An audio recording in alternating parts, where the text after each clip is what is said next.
jiwaku, tanganmu Tuhan selalu ku nantikan, di setiap langkahku percaya dengan sayangmu ku akan terbang tinggi di tengah hidup.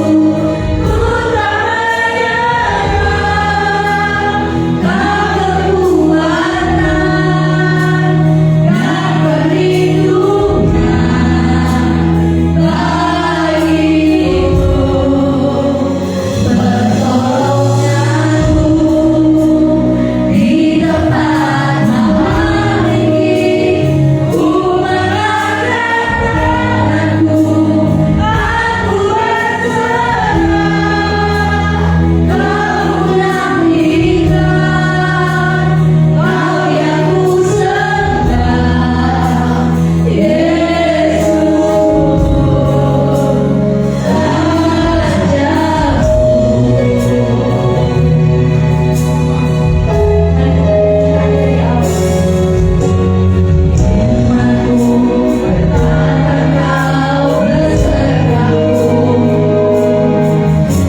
bela dia Bapa. Segala apapun yang kami lakukan Tuhan, nama-Mu dipermuliakan. Terima kasih Bapa di surga. Biarlah saat ini Tuhan, kami mau menaikkan tempat ini. Roh Kudus bekerja sebebas-bebasnya. Dalam nama Tuhan Yesus yang percaya, sama-sama kita katakan haleluya. Silakan duduk semuanya. Shalom. Ya, selamat hari Minggu semuanya ya. Kita masih ada waktu untuk mendengarkan sharing firman Tuhan, sungguh satu kesempatan yang luar biasa. Ya, terima kasih untuk waktu dan kesempatan yang masih diberikan kepada saya dan nafas hidup yang masih diberikan kepada saya. Nah, hari ini ada apa ya ini ya? Plastik asoy, ya. Ini sebenarnya tidak ada artinya. Bahkan kadang-kadang kita lihat kita buang, ya. Tapi, nah, kalau plastik ini saya masukkan ya. Nah, segepok lah tahu ini berapa ya. Nah, ini ya saya masukkan kemana. Beserta dengan misalnya ini sampah, saya masukkan lagi. Coba saya cek masih ada sampah enggak. Saya masukkan semuanya. Di sini ada yang berharga dan juga ada sampah yang tidak berharga. Nah, ini kan plastik. Ketika ini kita buang, ada yang mau ambil? Ada yang mau ambil nggak? Iya. Mau nggak? Kita buang, ada yang mau ambil nggak di dalamnya? Kita injak-injak, ya. Ini tetap ada yang mau ambil. Kenapa? Karena di dalamnya ada sesuatu yang bernilai. Siapa yang nggak mau ambil bodoh? Iya kan? Ada uang di dalamnya Pak Abun yang cepat-cepat. Siapa yang nggak mau itu berarti orang bodoh, gitu ya. Jadi ini plastik hitam, ya. Di dalamnya ketika Tuhan memberikan kita bernilai, ya. Ini bernilai ya. Kalau ada 50, ada 100, kita jadi bernilai. Walaupun di dalamnya ada sampah yang tidak bernilai, ya. Tetapi itu bisa Tuhan rubahkan, ya, menjadi putih. Sama juga dengan kehidupan setiap kita. Kita mula-mulanya tidak bernilai dari sampah. Jadi di dalam gereja jangan berharap ada orang suci, orang benar, dan orang yang betul-betul tidak ada salahnya. Salah. Di dalam gereja adalah orang-orang yang sudah luka, sudah tidak sanggup lagi, sudah gak tahu lagi mau kemana. Dia datang ke gereja. Tuhan perbaiki dia, Tuhan merehab dia, sehingga dia jadi bernilai. Walaupun pertama-pertama dia hitam, tetapi Tuhan bisa mengubah dia menjadi putih kembali. Amin. Setiap kita juga sama. Nah, ini hari ini sharingan firman saya itu dari Filipi, ya. Di Filipi 4 ayat 11 sampai 20. Ya, Filipi 4 ayat 11 sampai 20. Nah, ini kalau dari tema GBI itu sangat ekstrim, ya. Tapi ya memang itulah yang terjadi di kehidupan kita, ya. Dibilang ekstrim pun ya kenyataan hidup, ya. Di sini dikatakan mengatasi kebiasaan berhutang. Apa? Mengatasi kebiasaan berhutang, ya. Jadi kalau saya lebih suka memberikan judulnya itu Yesus Kristus adalah sumber berkat. Amin. Yesus Kristus adalah sumber berkat. Coba kita lihat sama-sama, ya. Di Filipi 4 ayat 11 sampai 20. Kita buka di Filipi 4. Sama-sama yang ada bawa kita atau bawa handphone, kita lihat sama-sama. Filipi 4 ayat 11 sampai 20. Sudah ditemukan? Perikop judulnya terima kasih atas pemberian jemaat, ya. Coba dibacakan di ayat yang ke-11 jemaat 2-3 ya.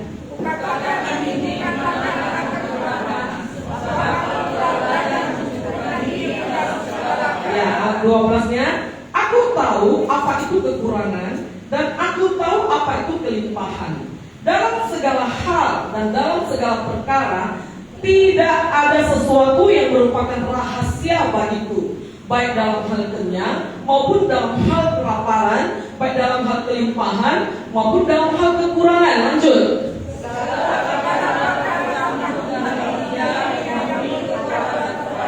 Nah, namun baik juga perbuatanmu, bahwa kamu telah mengambil bagian dalam kesusahanku. 15.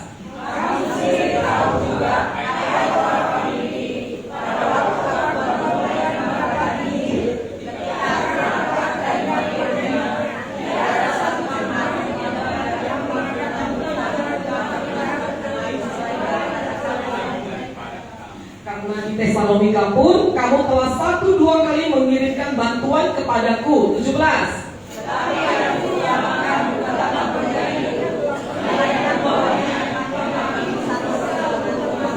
Nah, ini aku telah menerima semua yang perlu daripadamu, malahan lebih daripada itu. Aku berkelimpahan karena aku telah menerima kiriman dari Epafroditus, suatu persembahan yang harum, suatu korban yang disukai, yang berkenan kepada Allah. Lanjut.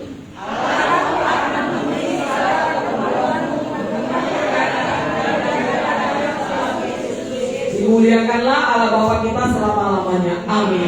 Demikianlah firman Tuhan. Ya.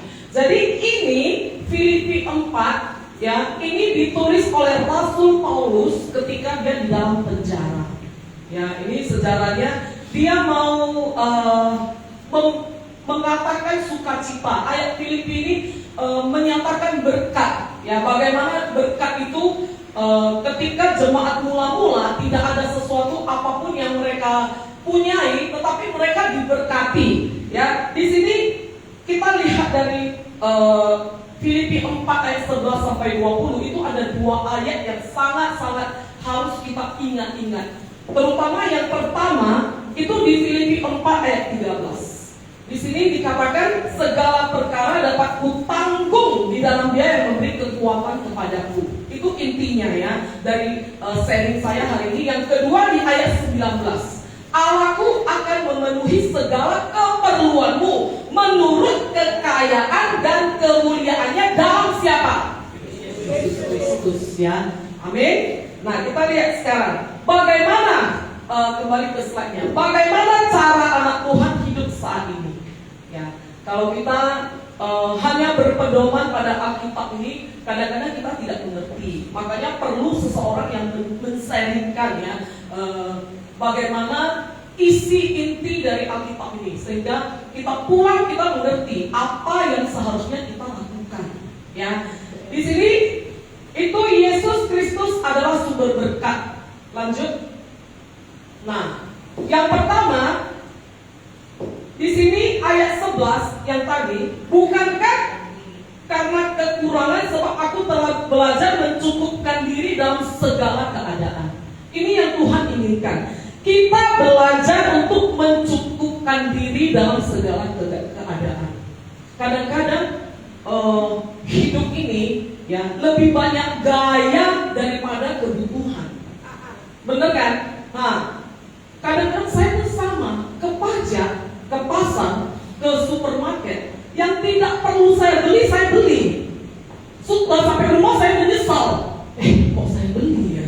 Padahal tidak ada gunanya, tidak ada fungsinya ya. Makanya kadang-kadang itu yang Tuhan ingin kita ubah di dalam kehidupan kita. Ya, cukupkan dirimu. Apa yang ada padamu, syukuri. Kalau kita membanding-bandingkan hidup kita dengan orang lain, tidak pernah bisa. Apalagi kita bandingnya bukan orang yang lebih rendah, lebih tinggi. Dia ada mobil, dia ada alat rumah tangga yang canggih loh. Kenapa saya tidak ada? Itu tidak akan pernah puas dan cukup di dalam kehidupan kita. Cukupkan apa yang ada padamu. Percaya Tuhan bisa memelihara kita. Ya, berapa banyak yang sudah kita lewati, kenapa saat ini kita harus mengeluh? Itu yang Tuhan inginkan yang pertama. Ya, ketika kita merasa cukup, saya cukup, saya puas dengan apa yang Tuhan berikan pada saya, maka hidup kita berlimpah. Amin. Ketika kita merasa kurang, ya, selalu membanding-bandingkan, melihat kelebihan orang, melihat kekayaan orang, Karena apa? Manusia tidak senang melihat orang senang. Ya, susah dia. Kalau orang susah dia senang. Itu udah sifat dasar manusia. Ya, walaupun tidak kita ucapkan, ada rasa iri di dalam hati. Ya, jadi jangan kita biasakan hal itu di dalam kehidupan setiap kita. Cukupkan dirimu. Hari ini kalau kita ada makan ya dengan nasi dengan sayuran sederhana pun, kalau ada rasa cukup, itu jadi berkat bagi kehidupan kita. Amin. Nah, di sini di 1 Timotius 6 ayat 6 itu mengatakan, coba bacakan sama-sama 2-3 ayat. Memang ibadah kalau disertai rasa cukup memberikan keuntungan besar. Sama juga ibadah di sini. Ketika kita merasa cukup, kita puas, kita rindu hadirat Tuhan ada, maka itu memberikan keuntungan di dalam kehidupan kita. Amin. Bukan berarti kita harus di ruangan besar, harus mengkhotbah yang hebat. Kalau kita merasa tidak pernah cukup, tidak pernah puas, itu nggak ada artinya. Ketika kita puas, kita cukup, maka hadirat Tuhan itu hadir bersama-sama dengan setiap kita. Ini ditulis ya. Lanjutnya di Ibrani 13 ayat 5. Coba bacakan 1, 2, 3 ayat. Janganlah kamu cukupkan dengan apa ya? Karena Allah telah berfirman, aku sekali-kali tidak akan membiarkan engkau, dan aku sekali-kali tidak akan. Kata orang, Bu, yang realis lah Bu. Lu bilang uang gak penting ya, karena lu gak punya uang. Uang penting, memang uang penting ya. Tidak ada sesuatu yang bisa kita kerjakan tanpa uang, begitu ya Pak ya. Kalau orang meninggal, orang hidup, orang mati, orang lahir, semua pakai uang. Tetapi uang itu bukan menjadi Tuhan kita. Kalau Tuhan sudah direndahkan lebih tinggi dari uang, maka itu jadi berhala. Ya, jadi jangan kita anggap segalanya itu uang paling tinggi. Kenapa? Uang itu kita manfaatkan, kita pakaikan, kita gunakan untuk apa? Untuk melakukan kemuliaan dan memberkati orang. Ya, jadi makanya kalau istilahnya uang ya menguasai kita, hati-hati. Kenapa? Begitu dia bangun, bukan Tuhan yang dia cari, tetapi uang yang dia cari. Berbahaya, bahaya. Kenapa? Karena ketika kita mencari uang, kita bukan mencari pemberi uang itu. Pemberi berkat itu siapa? Pemberi berkat itu Tuhan. Yang harus kita cari adalah Tuhan. Kenapa? Tuhan yang memberikan kita berkat loh. Kalau Tuhan merasa tidak mau dia berikan, itu tidak akan terjadi. Tunggu waktunya. Kenapa? Karena waktu Tuhan itu pas. Kadang-kadang kita tidak bisa terbayangkan ya. Kenapa ini bisa terjadi ya? Kenapa kok mujizat itu pada orang itu hebat sekali, pada saya tidak ada? Tuhan bilang tunggu waktunya. Kamu belum waktunya untuk menerima hal ini. Ketika kamu sudah siap, ketika kamu sudah standby, percayalah Tuhan akan memberkati kita luar biasa. Amin. Tuhan akan memberkati. Kalau apa? Kita sudah bisa, sudah siap, sudah standby, sudah inilah waktunya Tuhan. Kenapa? Kadang-kadang Tuhan membiarkan kita di padang gurun yang sangat sulit sekali, tak bisa dilewati. Rasanya udahlah, saya mau menyerah lah ya, nggak sanggup lagi saya Tuhan. Ketika kita punya kekuatan di dalam padang gurun itu, kita ada satu pegangan Yesus, itulah mujizat di dalam kehidupan. Jangan salah, tidak semua orang punya kekuatan tersebut. Ya, ada orang menghadapi padang gurun mau mati dia. Ya, udahlah, saya menyerah aja, saya bunuh diri dan sebagainya. Tetapi anak Tuhan ketika dia di padang gurun, itu waktunya untuk dia didewasakan, untuk dia mendapat apa? Keterangan nanti suatu saat. Ya, makanya kita jangan goyah ketika kita menghadapi padang gurun. Saya tidak tahu padang gurun saya apa, padang gurun kalian apa. Masing-masing berbeda. Ya, nah, ada orang padang gurunnya penyakitnya. nggak bisa sungguh-sungguh. Ada orang pada gurunya, oh masalah uang bu, nggak berhenti tiap hari itu aja masalahnya. Ya, kalau ada lagi yang lain-lain pekerjaan, ada lagi keluarga, ada lagi jodoh, itu padang gurun yang harus kita hadapi. Ketika kita percaya pertolongan Tuhan pada kita, yakinlah padang gurun itu bukan menjadi masalah yang besar. Amin. Tetap kuat, tetap teguh. Ya. Nah, kemudian yang kedua apa? Tadi belajar mencukupkan diri. Yang kedua itu Yesus itu memberi jalan keluar terbaik. Tidak ada satu jalan pun selain Tuhan yang memberi jalan keluar terbaik. Caranya apa? Kita mengucap syukur. Ya. Ucapkan syukur setiap hari. Makanya saya bangun pertama kali sebelum saya melakukan aktivitas ya, itu saya tempelkan. Mungkin sudah faktor usia ya. Saya tempelkan di meja saya ayat firman yang saya rasa saya mau ucapkan ya. Termasuk itulah Yeremia 17 ayat 7. Itu yang sangat-sangat membuatkan saya tiap pagi ucapkan itu. Seperti kata Bu Santi ya Bu ya, firman Tuhan harus diucapkan kuat-kuat, nggak boleh dalam hati saja, nggak bisa ya. Dan yang kedua, kita memberikan waktu pada Tuhan, jangan waktu sisa. Apa waktu sisa? Sudah selesai, Tuhan saya mau tidur Tuhan, Tuhan berkati malam ini Tuhan, biarkan jadi. Kita sudah capek, tinggal 5 menit, waktu sisa-sisa. Jangankan Tuhan, kita kalau dikasih waktu sisa kita tuh gak mau. Berikan waktumu yang paling baik untuk Tuhan. Berikan waktumu yang memang berkualitas untuk Tuhan. Amin. Itu baru berguna. Kapan itu Bu? Pagi. Sebelum kita melakukan apa, cari dulu wajah Tuhan. Dekati dia Tuhan. Pagi ini aku mau beraktivitas Tuhan. Aku percaya hari ini berkat-Mu melimpah padaku. Engkau memberkati aku dalam keuangan, kesehatan, sukacita, semuanya Tuhan berikan kepadaku. Pagi-pagi kita cari Dia. Ya, malam cari boleh, tapi kita sediakan waktu yang memang cukup untuk Tuhan. Bukan hanya 5 menit, apalagi sambil tidur-tiduran, apalagi sambil kerjakan yang lain-lain ya. Itu Tuhan tidak mau. Dia mau kita betul-betul datang padanya. Supaya apa? Hikmatnya itu bisa datang kepada kita.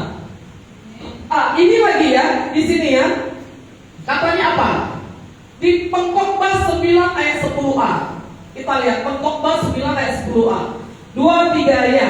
Segala untuk dikerjakan, kerjakanlah itu sekuat tenaga. Jadi jangan kita berhutang atau jangan kita meminjam. Apalagi kalau meminjam harus ingat mengembalikan. Ya, ada orang lupa dia kalau udah pinjam. Oh iya ya, nanti saya jangan, tidak baik. Ya, tidak bagus. Itu ciri-ciri orang fasik. Kalau orang yang percaya Tuhan, dia pinjam sesuatu dia kembalikan. Ya, saya waktu Bapak dipanggil Tuhan, itu hutang kartu kredit ada 14 juta lebih. Ya, sebenarnya udah lunas ya. Kalau orangnya sudah meninggal, berarti nggak usah bayar lagi. Tapi dalam hati saya sekali hutang tetap hutang. Ya, saya cari cara. Bagaimana caranya? Saya datang ke bank, saya tanya banknya, Pak, kalau misalnya ini dia sudah dipanggil Tuhan ya, jadi ada sisa segini. Kalau setiap bulan saya bayar, berat. Hitung-hitung bunganya lebih besar daripada hutangnya. Ya, kita kan bisa hitung. Jangan pikir kredit itu enak ya. Kita hitung bunganya itu lebih besar daripada kreditnya. Jadi jangan mencoba-coba untuk ya kalau kecuali sangat kebutuhan, sangat kepepet misalnya rumah itu lain kata. Ya, atau motor ya, dia memang mau pakai tapi dia tiap bulan tetap lunasi, itu lain kata. Yang saya maksud adalah kalau memang kita tidak perlu untuk gaya hidup kita, jangan berhutang. Dan saya juga tidak mau dihutangi orang. Berapa orang? Ya banyak ya. Lewatkan Bu, ini ada saham ya, ada investasi yang maaf saya bilang ya. Terima kasih untuk kebaikanmu ya, tapi saya tidak mau. Langsung katakan tidak mau. Yang kedua, kita jangan tamak. Kadang-kadang, Bu, kamu menanggung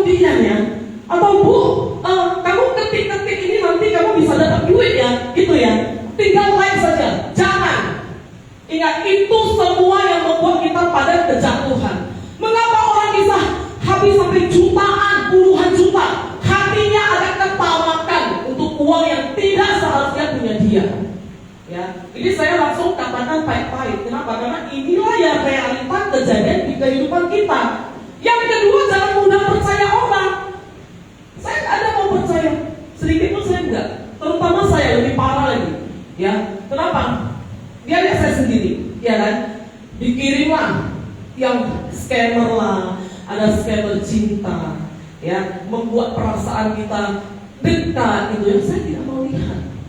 Saya dekat tidak mau. Kenapa? Orang yang tidak saya kenal, saya tidak angkat telepon.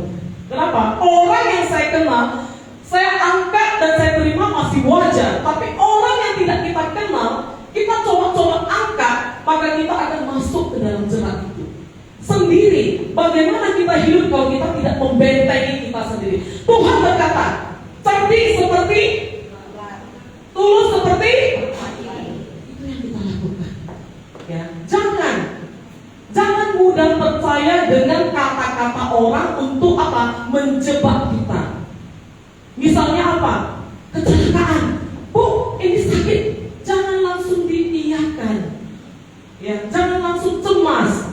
Berpikir. Makanya penting kita doa sama Tuhan supaya kita diberi kebijaksanaan. Apapun yang kita lakukan satu hari itu menjadi berhasil. Ini yang kejadian sekarang. Banyak loh, teman saya sampai kena puluhan juta, ratusan juta. Makanya kena lagi apa? Jual rumah. Dia bilang saham trading. Pertama-tama dia dekati dulu dengan apa? Dengan hati kita. Dibilang beginilah. Terakhir semua ceritanya adalah ke uang. Ya. Jadi kalau sudah ke uang, lumayan uang sendiri yang dia ambil itu uang dipinjam pula. Bagaimana?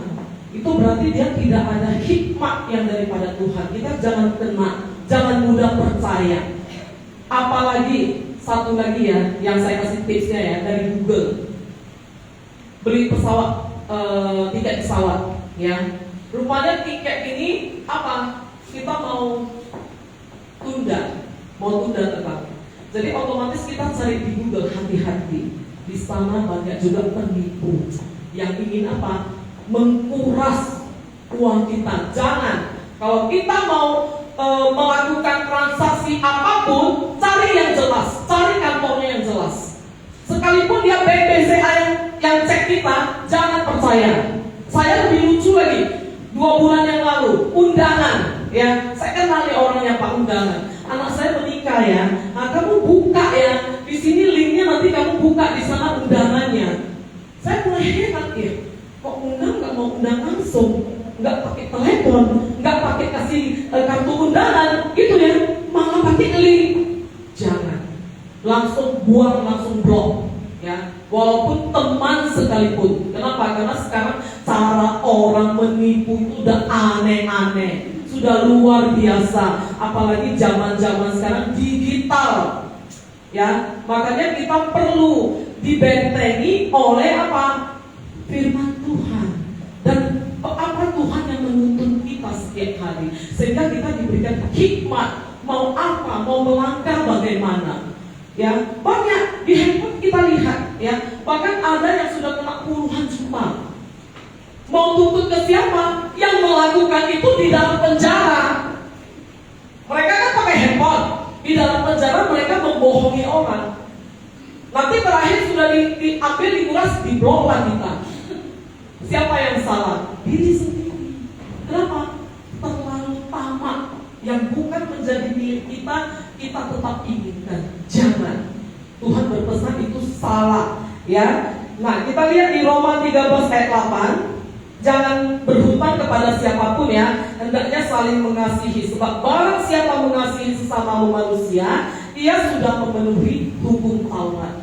Jadi jangan, kalau misalnya ada teman kita mau berhutang 1 juta misalnya ya. Bu, saya susah kali bu pinjam 1 juta. Kamu bisa memberkati dia, berkati. Jangan kasih hutang. Ini 500.000 atau 200.000 ya, kamu pakai. Saya tidak bisa memberikan hutang. Jangan. Ketika kita memberikan hutang, ya, mintanya tolong-tolong, menunduk-nunduk. Nanti ketika kita minta kembali, ya, dia lebih galak dari kita, ya, lebih uang siapa? Uang kita.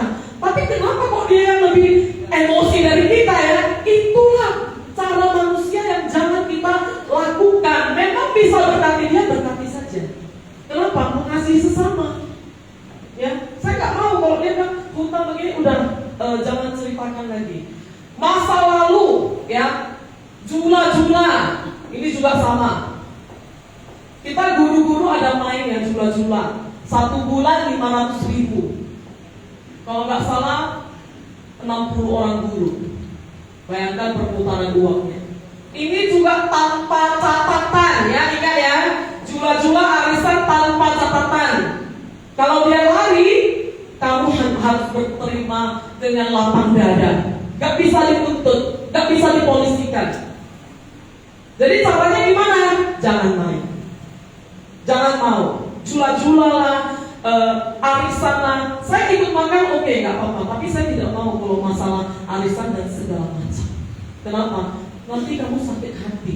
Saya sudah lihat berapa banyak di dekat rumah pun ada. Dia ajak orang jula-jula 2 juta, ya 45 orang, terakhir lari dia nggak ada di sana lagi. Anaknya pun hilang. Itulah zaman sekarang. Ya, makanya kita yang anak Tuhan yang tahu tentang hal ini, jangan ikuti, jangan kasihan saya bu, saya ikut nabung supaya bisa nabung. Kalau mau nabung ke bank, ke tempat yang resmi, beli emas atau beli apa kalau banyak uang kita, jangan ikuti yang tidak resmi. Kalau kita sudah ikuti, siap-siap untuk kecewa. Ya, jangan pikir dia selamanya bisa baik. Enggak, saya sudah lihat berapa banyak. Bahkan almarhum juga temannya. Ya, 5 juta main jula-jula ya. 40 atau 30 orang lari orangnya. Jadi yang belum ambil itu ya tinggal gigit jari. Pikirnya mau nabung, rupanya bukan nabung, memberikan sedekah kepada orang yang tidak layak kita berikan. Benar kan? Nah, jadi bertobat mulai hari ini jangan lagi. Ya, nah, kita lihat. Kemudian Roma 13 ayat 7a itu berkata apa? Coba bacakan sama-sama 2-3 ya. Bayarlah. Hutang harus dibayar. Hutang harus dibayar. Jangan pikir kita berhutang, kita tidak bayar, orangnya diam-diam. Ketika dia tunduk berdoa pada Tuhan, kita yang bahaya. Ya, setiap hutang, kita ada hutang apapun, berusahalah untuk bayar. Walaupun itu dengan cara cicil. Kenapa? Karena kalau kita tidak membayar, itu kita tidak mencerminkan anak Tuhan. Dan bahayanya kemana? Adalah anak cucu kita. Makanya kita tetap harus berusaha untuk. Tapi kalau orangnya bilang, udah, saya berkati kamu, berarti kita yang diberkati kan? Berarti kita. Tapi kalau dia asik meminta, bayarlah dia, bayar. Walaupun niat baik kita itu dinilai, walaupun hanya 50.000. Bu, saya nggak sanggup lunasi hutang yang begitu banyak, Bu. Saya cicil ya, Bu ya. 1 bulan segini ya. Itu baru Tuhan. Berarti kita ada niat untuk membayar orang itu.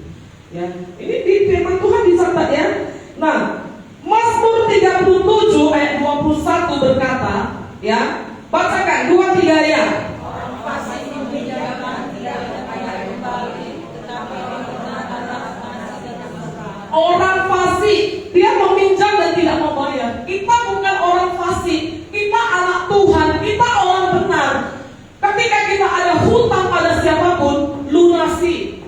Walaupun apa? Berat. Bukan disuruh 5 juta langsung 5 juta, enggak. Ada niat saja kita bayar, itu sudah Tuhan perhitungkan. Ya, Bu, di luar nggak kayak gitu, Bu, nggak seperti yang Ibu katakan. Itu orang fasik, orang luar. Kita jangan ikuti, kita anak Tuhan.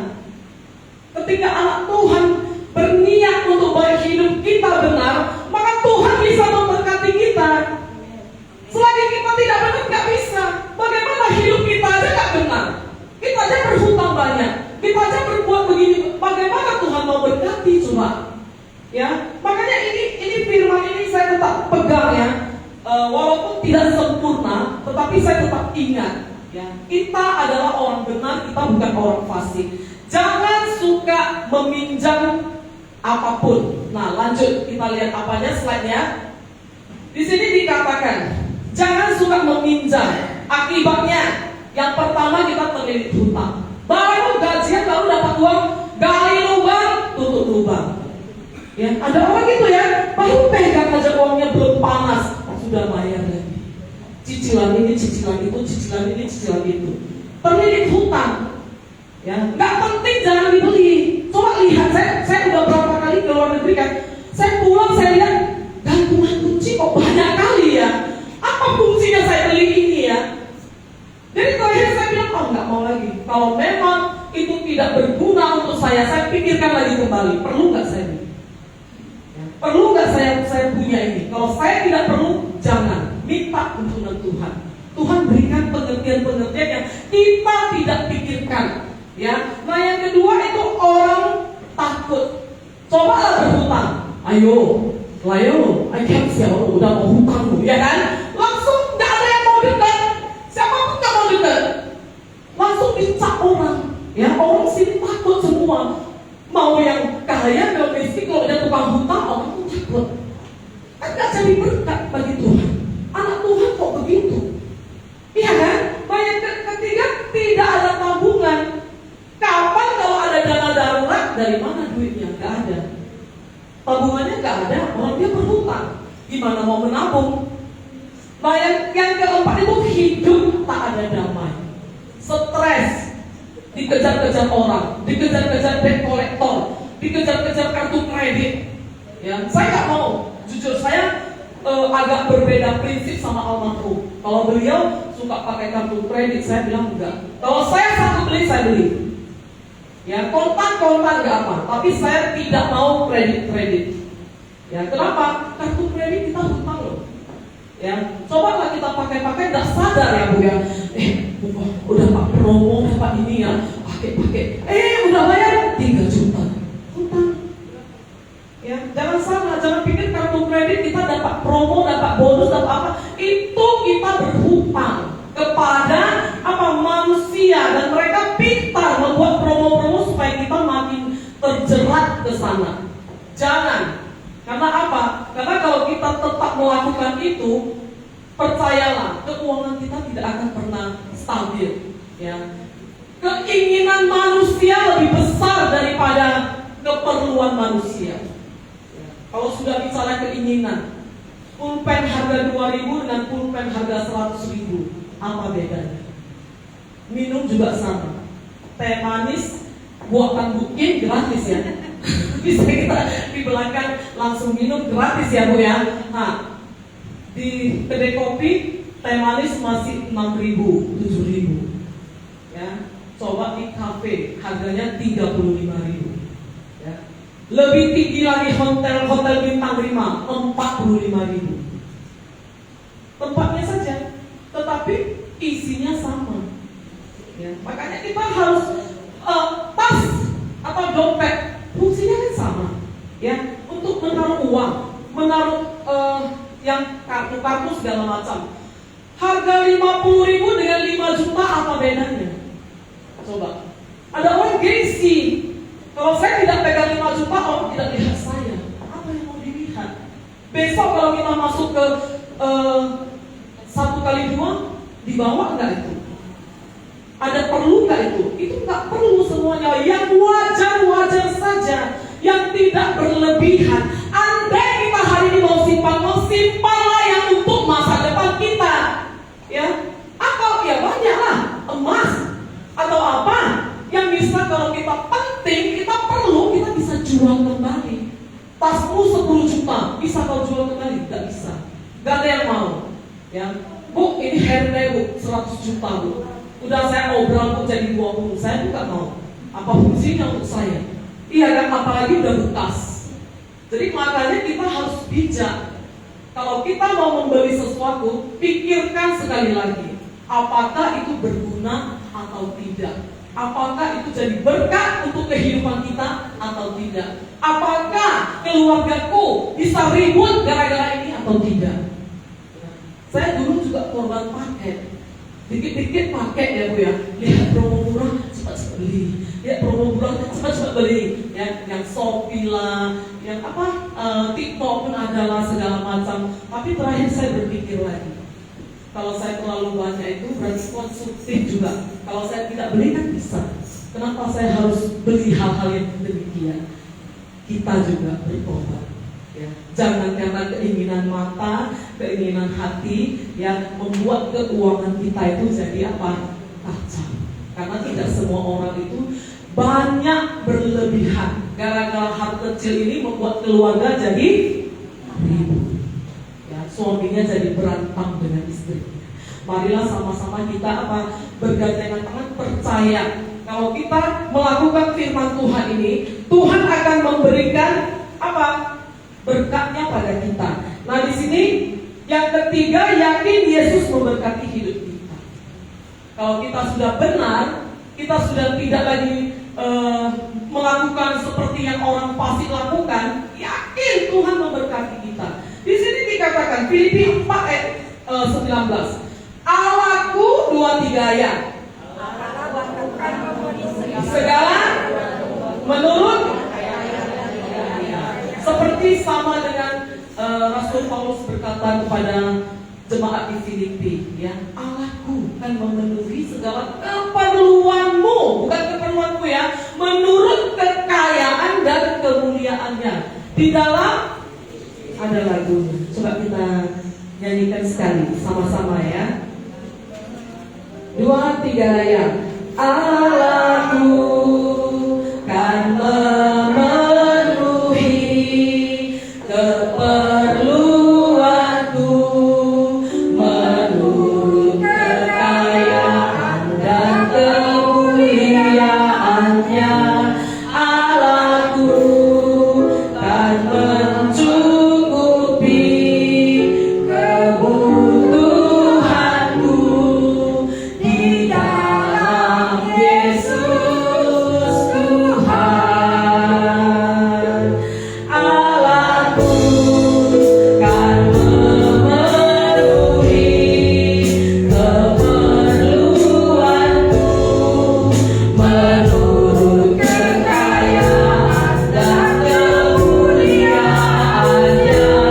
Allahku kan mencukupi kebutuhanku di dalam Yesus Tuhan. Tiada yang mustahil baginya. Ajaib segala perbuatannya. Segala perkara ku tanggung dalamnya. Tidak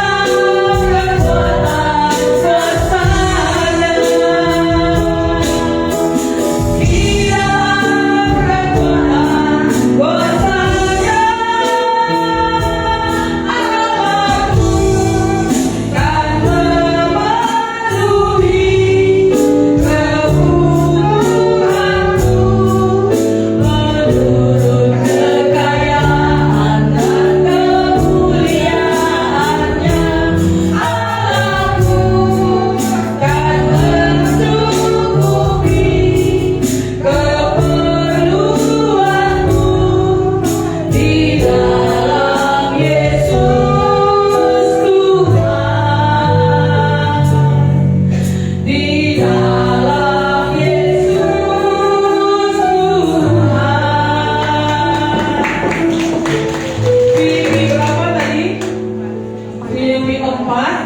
Ayat 19. Apa bunyinya? Allahku kan memenuhi segala keperluanku menurut dan kemuliaannya di dalam Filipi 4 ayat 13. Apa tadi? Segala perkara dapat kutanggung di dalam Dia yang memberi kekuatan kepadaku. Perkara apapun, percaya ya. Hari ini jika kita masih susah, masih belum ada jalan keluar, segala perkara dapat kutanggung di dalam Dia yang memberi kekuatan kepadaku. Siapa yang menguatkan kita? Yesus yang menguatkan kita. Tuhan Yesus yang menopang tangan kita. Hari ini memang keadaan belum baik-baik, tapi percaya saja Tuhan itu tidak jauh dari kehidupan kita. Amin. Ada berkat, ada sukacita, ada kekuatan ketika kita datang berharap padanya. Ya, jangan percaya pada manusia, jangan percaya pada siapapun, jangan percaya pada diri kita. Yeremia 17 ayat 7 berkata, diberkatilah orang yang mengandalkan Tuhan dan menaruh harapannya kepada Tuhan. Cara Ya, yang pertama apa? Mengandalkan Tuhan. Yang kedua apa? Menaruh harapan kita kepada Tuhan. Ketika kita mengandalkan Tuhan, diberkati. Ya, segala macam urusan. Bangun pagi cari dulu Tuhan. Tuhan, hari ini aku mau bekerja Tuhan. Aku yakin berkat-Mu melimpah atasku. Kuatkan aku Tuhan. Benarkan jalanku. Apapun yang kulakukan Tuhan, aku serahkan ke dalam tangan-Mu. Mengandalkan Tuhan. Menaruh harapan kita apa? Bapak pergi tinggal sendiri, anak di luar kota, semua putus harapan. Mau bagaimana? Tuhan, saya tidak tahu saya mau bagaimana Tuhan. Sandarkan padaku, taruh harapanmu padaku. Percaya. Ketika kamu percaya, ya hanya sedikit saja, maka aku akan memberkati. Ya, makanya saya tetap pegang Yeremia 17 ayat 7 ini. Diberkatilah orang yang mengandalkan Tuhan, menaruh harapannya pada Tuhan. Ketika kita mengandalkan Tuhan, kita tidak mengandalkan diri kita sendiri lagi. Ya, kenapa diri kita itu tidak ada artinya? Ya, sebentar saja hilang. Apalagi manusia lebih parah lagi. Andalkan Tuhan dimanapun kita berada. Ketika kita berjalan, kita ada Tuhan bersama-sama dengan kita. Percaya, tidak ada ketakutan, sedikit pun tidak ada. Ya, kita kuat. Boleh terjadi di luar segala macam bencana pada kita, tetapi kekuatan dari Tuhan itu luar biasa. Amin. Menguatkan, meneguhkan kita. Duduk bukan berarti tidak ada masalah. Kita duduk di sini banyak masalah, tetapi kita punya Tuhan yang lebih luar biasa. Tuhan Yesus sanggup mengangkat masalah apapun di dalam kehidupanmu. Amin. Nah, di sini ada dikatakan di Amsal 22 ayat 4 ya. Amsal 22 ayat 4, satu tambahan firman untuk kita semua. Ganjaran kerendahan hati dan takut akan Tuhan. Ganjaran kerendahan hati, kita rendah hati ya. Jadi apapun yang Tuhan lakukan pada kita, bukan kita yang hebat. Kita nggak ada apa-apanya. Satu hari Tuhan patahkan satu aja saraf kita sudah game over. Jadi rendah hati tetap. Itu apa kata Tuhan? Kekayaan, kehormatan, kehidupan. 3. Apapun yang kita lakukan ketika kita datang pada Tuhan dengan rendah hati, Tuhan sudah berjanji akan memberikan kekayaan. Kemudian apa? Kehormatan, kehidupan. 3. Percaya, tetap datang. Ada yang salah di dalam kehidupan kita, perbaiki. Saya tidak tahu, semua orang tidak tahu, tetapi Tuhan dan kamu tahu. Kita perbaiki, bereskan dulu. Wadah ini kalau tidak bersih kan, airnya tidak bisa diminum. Jadi kalau wadah ini bersih, airnya putih, baru bisa diminum. Sama dengan diri kita. Kalau kita tidak bersih, ada kotor, ada sakit hati, ada dendam, ada segala macam, Tuhan tidak bisa memberkati kita. Ya, nggak bisa, istilahnya berkat itu tercurah pada kita. Jadi kalau kita hari ini mau diberkati, kita hari ini mau lepas dari masalah, selesaikan dulu kita dengan Tuhan. Ya, makanya saya tiap pagi ada waktu untuk mendengar suara Tuhan. Bukan berarti saya semua orang bisa. Ciptakan waktu itu sendiri. Waktu kualitas dengan Tuhan bagaimana? Ketika Tuhan sudah melekat dengan kita, satu hari kita tidak datang aja rasanya kurang. Ya, kok ada yang kurang ya, gitu ya. Beda ya, nggak sama ya. Jadi Tuhan akan berikan hikmat itu. Apapun itu Tuhan bisa ngomong kepada kita. Kenapa kita ada hubungan? Saya dekat dengan Pak Freddy, tapi nggak pernah saya tahu ke rumahnya. Dia pun heran. Mana dekat, mana ada? Kamu mana ada pernah tahu saya bagaimana? Tuhan juga sama. Kita mau dekat, kita datang padanya. Bu, Tuhan kan memang menyayangi kita. Memang, tapi kalau nggak ada datang, nggak ada mendekat, nggak ada melekat, bagaimana dia mau memberkati kita? Ya, nggak ada ceritanya. Ketika kita mau mendapat berkat, kita mau mendapat sukacita, kita mau mendapat segala sesuatu yang baik dari Tuhan, kita datang padanya setiap hari. Ya, setiap pagi. Sudah berapa lama kita saya tak tahu lagi lah hidup saya bagaimana. Itu sudah boleh kita tinggalkan. Kita datang percaya hari ini firman dari Filipi 4 ini itu menguatkan setiap kita. Allahku kan memenuhi segala keperluanmu menurut kekayaan dan kemuliaannya. Di dalam siapa? Iya. Itu ada sambungannya. Bukan di sini ditulis di dalam manusia, bukan, di dalam Kristus Yesus. Ya. Ada satu kita pegang, Yesus itu kekuatan kita, Yesus itu pedoman kita, dan aku percaya Yesus akan memberkatiku. Percaya itu terjadi di dalam kehidupan kita. Amin. Jangan ragu. Kalau kita dengan manusia kita bisa begitu percaya, dengan dokter kita bisa begitu percaya, ya, dengan pilot yang bawa kita pesawat kita bisa percaya. Kenapa dengan Tuhan kita tidak bisa percaya? Ya, masih ada keraguan. Padahal Tuhan itulah pemilik hidup setiap kita. Amin. Kita harus percaya, ya, harus ingat Tuhan itu tidak jauh, Tuhan itu dekat pada saya. Dan yang hari Kamis lalu saya sebutkan, ya, kita juga harus hati-hati. Ketika kita mengucapkan berkat untuk kita sendiri, kita diberkati. Amin. Jangan biasakan mengucapkan kutuk. Jangan biasakan ini selata, ya, bukan biasa, ya, lata. Langsung, ayo matilah. Pokok saya nggak sengaja lata. Jangan dibiasakan. Biasakan ucapkan berkat, ucapkan kekuatan untuk diri kita dulu. Bereskan kita dulu, baru kita bisa memberkati orang lain. Amin. Kita sendiri gak beres, bagaimana mau memberkati orang lain? Ya, jadi makanya kita ucapkan berkat tiap pagi. Iblis paling takut kalau kita memuji Tuhan. Iblis kan Lucifer. Lain dia tak takut. Ya, dia takut kalau kita datang memuji Tuhan. Ya, nggak ada lagi sedikit dia seperti singa ompong. Ketika kita memuji Tuhan, kita datang padanya dengan sungguh-sungguh. Hadirat Tuhan itu hadir bersama-sama dengan kita. Amin. Jangan di hari Minggu aja, setiap hari bangun hubungan kita dengan Tuhan. Percaya Tuhan sanggup memberkati Abraham, Yakub, Ishak, dan Tuhan yang sama sanggup memberkati kita.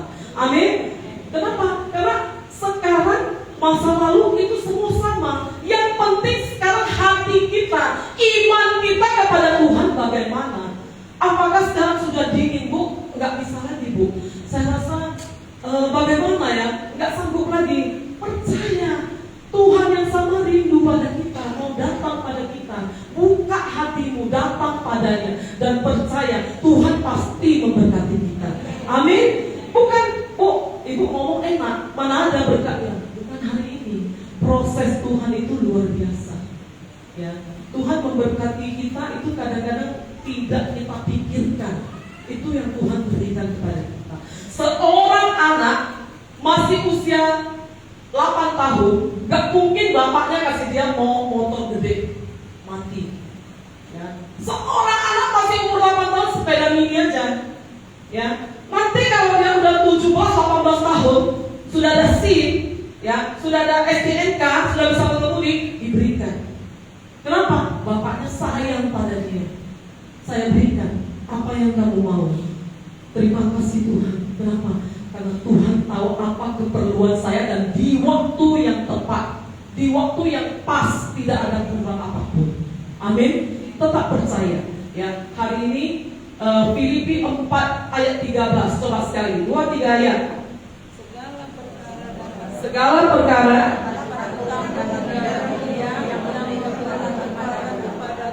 Filipi 4 ayat 19.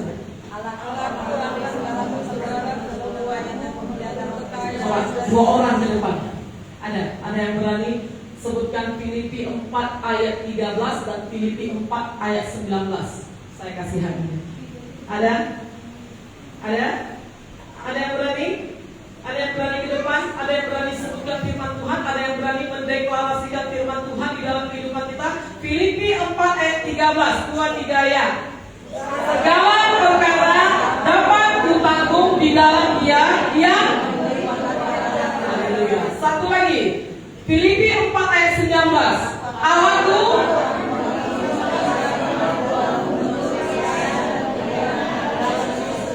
Haleluya. Yeremia 17 ayat 7. Lihat ayat penutupnya. Tolong dinaikkan apanya, slide-nya. Haleluya. 2-3 ayat. Diberkatilah orang yang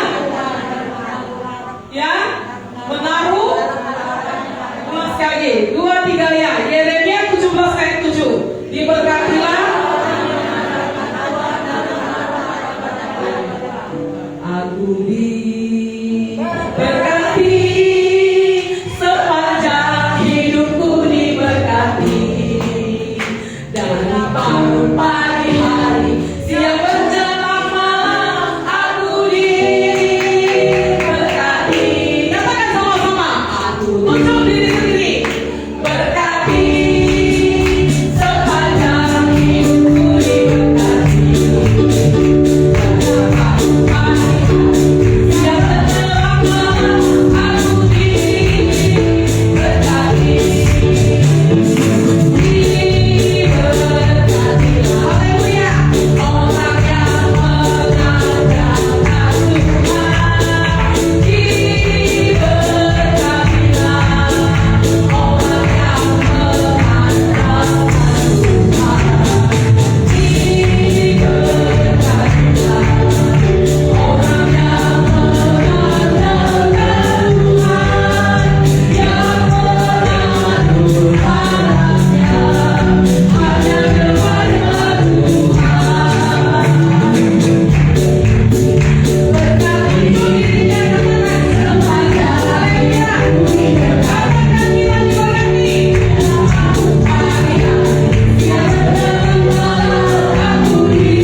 Kami percaya kami semua diberkati di tempat ini Tuhan. Biarlah kami menjadi anak-anak-Mu yang Engkau kasihi. Ubah setiap kami yang tidak baik ya Tuhan, Engkau ubah menjadi lebih baik lagi. Kami percaya tangan pengasihan Tuhan ada bersama-sama dengan setiap jemaat di tempat ini. Kami mau serahkan waktu kami di dalam tangan-Mu. Hamba-Mu selesai berbicara Tuhan, tapi firman Tuhan tetap tinggal di hati setiap orang di tempat ini Bapa. Kami diberkati Tuhan. Kami mengandalkan Engkau Tuhan, dan kami menaruh harapan kami di dalam tangan-Mu ya Bapa. Terima kasih Yesus, nama-Mu dipermuliakan. Dalam nama Yesus sama